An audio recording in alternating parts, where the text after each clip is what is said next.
Selamat siang sahabat Jawa Timur, jumpa kembali bersama saya Tika Amsar di Jatim News Today untuk breaking news update COVID-19 yang juga disiarkan serentak di Radio Asosiasi Lembaga Penyiaran Publik Lokal Jawa Timur, disiarkan di Suara Sidoarjo, Persada Kabupaten Blitar, Pradia Suara Tuban, Ralita Pamekasan, Mahardika Kota Blitar, Ersal Nganjuk, Suara Madiun, dan Suara Gresik.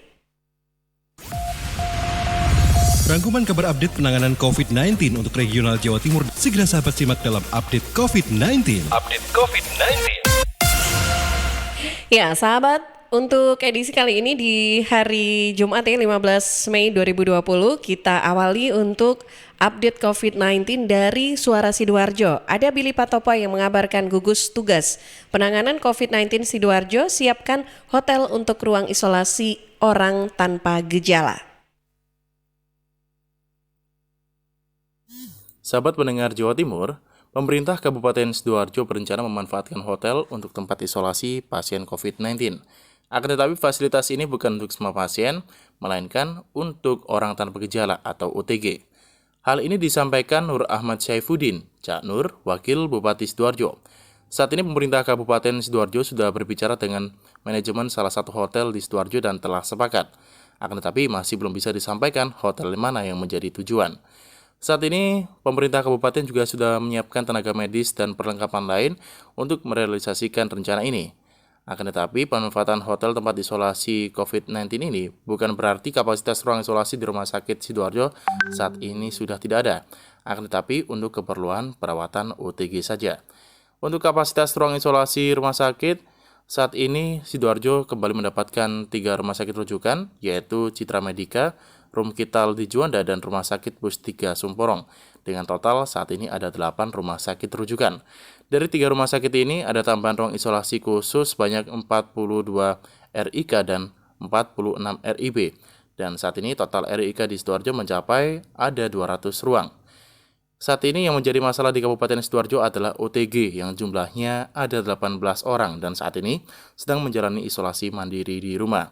Untuk mengatasi kekhawatiran warga dan mengantisipasi agar OTG yang positif ini tidak berkeliaran, ada ide untuk memanfaatkan hotel untuk tempat isolasi.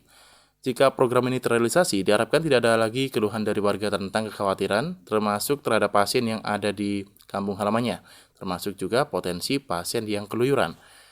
Untuk update saat ini di Kabupaten Sidoarjo, ODP sudah ada 941, PDP 308, positif COVID-19 235, 26 korban meninggal dan 16 sembuh. Demikian saya Billy Patopo yang melaporkan untuk Jatim News Today. Ya, masih dari Suara Sidoarjo, kali ini ke Diding Yunarto yang mengabarkan dari kajian epidemiologi. Ada wacana Gubernur lakukan PSBB regional Jawa Timur. Sahabat, dari pertimbangan dan masukan pakar epidemiologi Universitas Airlangga, ada wacana melakukan PSBB regional Jawa Timur. Ini dikatakan oleh Kofifa Indar Parawansa, Gubernur Jawa Timur, pada Kamis sore kemarin. Menurut Kofifa, dari masukan epidemiologi, kasus positif sudah ada di seluruh wilayah Jawa Timur, dan ini sudah menjadi kajian dan diskusi Forkopimda. Dari awal itu sudah melibatkan pakar epidemiologi, jadi semua pendekatan kita harus didasarkan pada scientific approach gitu. Nah, kemudian dari pendekatan scientific approach ini memang melihat dinamika. Misalnya masing-masing daerah ternyata ada dinamika penyebaran, ada klaster-klaster baru. Kemudian dari berbagai pendekatan secara epidemiologis kita secara parsial. Misalnya kemarin kita sampaikan titik tertentu. Saya sampai koordinasi dengan Pangdam tadi malam sampai 11:30, ayo Pak kita datang ke titik A. Yang ini kok saya lihat dinamikanya seperti ini. Kita datang ke titik B, dinamikanya seperti ini. Jadi sebetulnya special approach harus dilakukan. Tapi tetapan scientific approach kita kedepankan. Jadi kalau misalnya sekarang rekomendasi PSBB se-Jawa, mungkin ada pertimbangan-pertimbangan secara spesifik bagaimana menghentikan pergerakan virus COVID-19 ini. Tapi bahwa ini tetap akan saya sampaikan kepada tim pakar epidemiologi yang dari awal memang memberikan rekomendasi-rekomendasi kepada kami. Jadi tinggal aja, menyingkronkan aja gitu. Sampai Kamis sore kemarin, dari data gugus tugas penanganan COVID-19 Jawa Timur, total positif sudah 1.858, PDP 4.509, ODP 21.910, total sembuh 294. Saya Didi Yunarto, Suara Sidoarjo, untuk Jatim News Today. Dari Suara Sidoarjo kita bergeser ke Suara Gresik. Sahabat, ada Amanda yang mengabarkan bahwa ERH selesai karantina mandiri. Satu lagi, warga Kota Madiun akan jalani karantina mandiri. Selengkapnya bersama Amanda. ERH, seorang pekerja otobus di Sidoarjo yang meminta untuk karantina diri di Stadion Wilis Kota Madiun pada Kamis 14 Mei dipulangkan. Hal tersebut karena dirinya telah selesai menjalani masa karantina selama 14 hari. Kepulangannya itu diantarkan langsung oleh Wali Kota Madiun Maedi. Orang nomor 1 di Kota Pendekar itu mengatakan selama menjalani karantina di tempat yang disediakan oleh Pemkot Madiun dan setelah melewati serangkaian cek kesehatan, ERH dinyatakan sehat dan diperbolehkan untuk kembali ke rumah. Namun, tetap harus menjalankan protokol kesehatan COVID-19. Berbeda halnya dengan ERH yang baru saja keluar, satu orang warga Kota Madiun akan menjalani masa karantina mandiri di Stadion Wilis. AYH merupakan pria 39 tahun yang sehari-hari bekerja sebagai karyawan swasta. Jubir COVID-19 Kota Madiun Nur Aflah mengatakan, AYH dikarantina karena baru saja melakukan perjalanan dari Mojokerto. Sebelumnya, AYH sudah melakukan rapid test dan hasilnya negatif. Tetapi karena lingkungan rumahnya tidak memungkinkan, akhirnya disepakati untuk karantina mandiri di Stadion Wilis. Kepala Dinas Kesehatan dan KB Kota Madiun, Dr. Agung Sulistiawardani menambahkan, karantina mandiri tetap dilakukan sebagai antisipasi. Selanjutnya, selama 14 hari ke depan, AYH akan dipantau kesehatannya oleh petugas. Seperti diketahui sahabat, data dari dashboard.madiunkota.go.id, persebaran COVID-19 di Kota Madiun per tanggal 14 Mei, sebanyak 1.123 orang dengan risiko, dengan rincian 983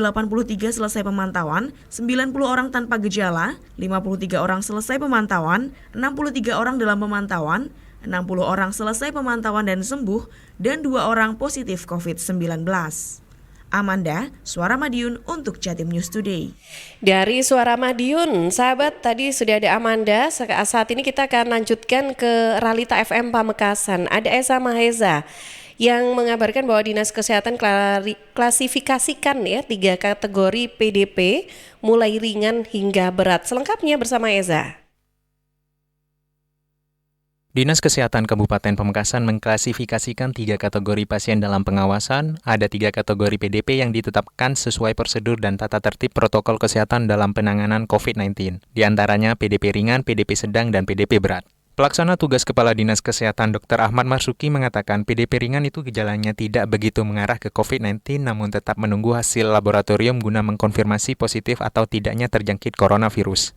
Menurut Dr. Marsuki yang juga juru bicara tim gugus tugas penanggulangan COVID-19 khusus untuk PDP ringan maupun sedang bisa ditempatkan di ruang observasi yang kini tengah dipersiapkan di Islamic Center Jalan Panglekur, termasuk di RSUD Waru yang juga menangani PDP ringan maupun sedang. Sementara untuk PDP berat dirawat dan diisolasi di Rumah Sakit Umum Slamet Martodirjo atau RSUD Semat dan Rumah Sakit Umum Muhammad Nur. Sebenarnya PDP itu kan 3, PDP ringan, PDP sedang, PDP berat. Yang PDP berat itu yang parah banget dan itu pasti di rumah sakit karena butuh alat-alat rumah sakit yang lengkap. Kalau PDP ringan itu dia masih belum terkonfirmasi, tapi dia menunggu hasil lab, ada indikasi menunggu, tapi gejalanya tidak begitu berat sehingga bisa juga sedang di situ. Kalau sedang itu standarnya rumah sakit yang seperti di Waru sedang. Kalau yang berat itu seperti rumah sakit Semat sama Muhammad Nur.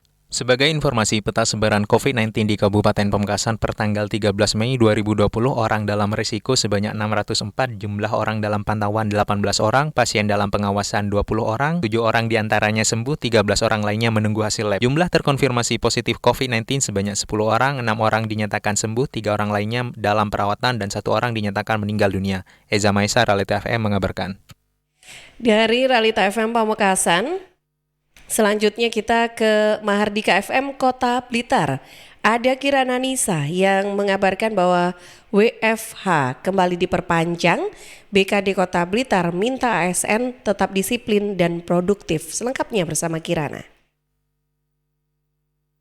Pemerintah kembali memperpanjang masa work from home (WFH) aparatur sipil negara ASN sampai 29 Mei 2020. Keputusan ini tertuang dalam Surat Edaran Menteri Pendayagunaan Aparatur Negara dan Reformasi Birokrasi (PAN-RB) nomor 24 tahun 2020 tentang perubahan ketiga atas Surat Edaran Menteri PAN-RB nomor 19 tahun 2020 tentang penyesuaian sistem kerja ASN dalam upaya pencegahan COVID-19 di lingkungan pemerintah. Menanggapi hal tersebut, Suyoto, Kepala BKD Kota Blitar, mengatakan telah meneruskan surat edaran tersebut ke masing-masing OPD. ASN diminta tetap produktif mengikuti jadwal WFH yang telah ditetapkan oleh Kepala OPD. Yang tidak kalah penting, ASN harus tetap produktif meskipun bekerja dari rumah, tetap memantau handphone agar bisa mengikuti perkembangan informasi yang di-share pimpinan di grup WhatsApp kantor. Masa WFH yang diperpanjang ini secara otomatis membuat ASN tetap bekerja normal seperti biasa selama Lebaran. Libur hanya berlaku sesuai dengan tanggal merah yang ada di kalender. Suyoto menegaskan, hal itu berdasarkan arahan pemerintah pusat bahwa cuti Lebaran tahun ini diundur Desember 2020. Jika ada ASN yang nekat mudik, akan dikenai sanksi sesuai aturan yang berlaku. Ya karena ini menindaklanjuti surat dari Menpan, ya kita mengevaluasi terutama yang OPD-OPD pelayanan ya diatur oleh kepala OPD-nya masing-masing. Lebaran itu kan tidak ada cuti, jadi tanggal 26 nanti sudah masuk seperti biasa. Suyoto menghimbau selama wabah corona belum berakhir, ASN bisa menjadi pelopor di lingkungannya dalam melakukan pencegahan penyebaran virus corona serta mengikuti himbauan pemerintah. Kirana Nisa, Mahardika FM. Masih dari Mahardika FM Kota Blitar, kita ke Surya Muhammad. MUI berharap umat muslim Kota Blitar tidak lakukan anjang sana saat Lebaran nanti. Selengkapnya bersama Surya. Meskipun hasil rapat belum keluar, akan tetapi secara garis besar, tahun ini MUI Kota Blitar masih memperbolehkan umat Islam melakukan kegiatan sholat Id di masjid atau tanah lapang, asalkan dengan tetap melakukan protokol kesehatan. Akan tetapi, jika merasa ragu-ragu karena kekhawatiran akan virus corona, maka umat muslim Kota Blitar dipersilakan melaksanakan sholat Idul Fitri secara munfarid atau sendiri di rumah bersama keluarga. Kiai Haji Subakir, Ketua MUI Kota Blitar, saat dihubungi Mahardika FM melalui telepon hari Kamis 14 Mei 2020, juga menghimbau kepada warga masyarakat Kota Blitar untuk tidak melakukan kegiatan anjang sana di saat Lebaran nanti. Insya Allah tetap melaksanakan sholat Idul Fitri di masjid atau di tanah lapang atau di musola, atau bahkan dibolehkan sholat Id di rumahnya sendiri-sendiri dengan berjamaah sekeluarga ataupun dengan cara munfarid atau sendiri-sendiri. Untuk jarak-jarak ke tetangga itu diharapkan tidak dilakukan. Reng-reng aja seperti itu. Subakir berharap semoga hari Senin pekan depan hasil rapat MUI Kota Blitar dengan pemerintah kota bisa segera disosialisasikan ke masyarakat. Surya Muhammad, Mahardika FM. Ya, dari Mahardika FM Kota Blitar, selanjutnya kita ke Ersal Nganjuk, sahabat Ade Agustin Merdekawati yang mengabarkan bahwa evakuasi pasien OTG. Orang tanpa gejala atau OTG yang pernah kontak dengan pasien terkonfirmasi positif COVID-19 terus bertambah dan jumlah OTG mencapai 657 orang. Satu di antaranya dievakuasi di RSUD Kertosono setelah hasil rapid testnya reaktif atau positif. Juru bicara gugus tugas percepatan penanganan COVID-19 Kabupaten Nganjuk, Dr. Hendrianto, mengatakan satu OTG asal Kertosono yang dievakuasi punya riwayat dari Surabaya, pemuda berusia 20 tahun tetap dievakuasi meski tidak merasakan gejala sakit dan tetap masuk OTG. Total ada 12 kontak dari pasien yang saat ini dirawat di RSUD Nganjuk. Selebihnya gugus tugas juga melacak kontak dari beberapa pasien terkonfirmasi positif lainnya. Total ditemukan 29 OTG baru. Selain tambahan OTG, Hendri menyebut ada pula tambahan pasien dalam pengawasan atau PDP sebanyak 4 orang, sehingga total PDP di Kabupaten Nganjuk sebanyak 51 orang. 4 orang yang semuanya dirawat di rumah sakit memiliki keluhan penyakit yang beragam, seperti pasien berusia 55 tahun asal Loceret yang menderita TB paru dan diabetes. Hasil rapid testnya reaktif. Adapun 3 pasien lainnya belum dirapid tes dan dirawat di RSUD Nganjuk, yakni laki-laki berusia 75 tahun asal Brebek memiliki keluhan keluhan sesak nafas dan memiliki riwayat dari Jember. Selanjutnya laki-laki berusia 42 tahun asal Kota Nganjuk yang mengeluh demam. Terakhir perempuan berusia 75 tahun asal Sukomoro yang menderita batuk cukup lama. Selain terus merawat pasien dan memantau orang dalam pengawasan atau ODP Corona, gugus tugas terus mematangkan rencana rapid test massal di Pasar Sukomoro dan rapid test akan segera dilakukan. Untuk alat rapid test sudah siap, tinggal menunggu data dari kecamatan untuk berapa yang nanti akan dirapid. Dari ratusan pedagang yang ada di tempat tersebut, menurut Hendri tidak semuanya akan mengikuti rapid test. Gugus tugas memprioritaskan pedagang bawang merah dan akan disampaikan kecamatan untuk mempersiapkan datanya. Dari Agustin Merdekawati, Suara Anjuk Ladang, Kabupaten. Ya, dari Ersal Nganjuk, kita bergeser ke Persada FM Kabupaten Blitar. Ada Risma Erina, Malang Raya, terapkan PSBB. Komisi 3 DPRD Kabupaten Blitar minta penjagaan di jalur perbatasan diperketat. Risma. Pembatasan sosial berskala besar atau PSBB di Malang akhirnya diterapkan mulai 17 Mei 2020 mendatang. Kabupaten Blitar menjadi salah satu daerah tetangga diminta juga ikut melakukan antisipasi. Demikian dikatakan Sekretaris Komisi 3 DPRD Kabupaten Blitar, Panoto. Ia juga meminta Pemka Blitar, dalam hal ini Dinas Perhubungan, bekerja sama dengan pihak terkait untuk memperketat penjagaan di perbatasan. Ada beberapa titik yang perlu diperketat, seperti Krisik, Kecamatan Gandusari, Kecamatan Kademangan, serta Kecamatan Wlingi. Menurutnya, khusus di Krisik Gandusari harus secepatnya melakukan koordinasi efektif dengan Kecamatan Wlingi karena pusat keluar masuknya pedagang luar kota, utamanya dari Malang, Batu, dan Pujon. Untuk diketahui, saat ini Pemka Blitar sudah mendirikan 7 checkpoint, termasuk di wilayah perbatasan dengan Malang. Checkpoint di perbatasan dilakukan sebanyak 3 kali sehari, yakni pagi, sore, dan malam. Saya Risma Erina, LPPL Radio Persada FM Kabupaten Blitar, melaporkan untuk Jatim News Today. Masih dari Persada FM Kabupaten Blitar, kita ke Ari Kusuma. Bahwa minimalisir penyebaran corona, Pemkab Blitar tiadakan kegiatan open house Lebaran 1441 Hijriah.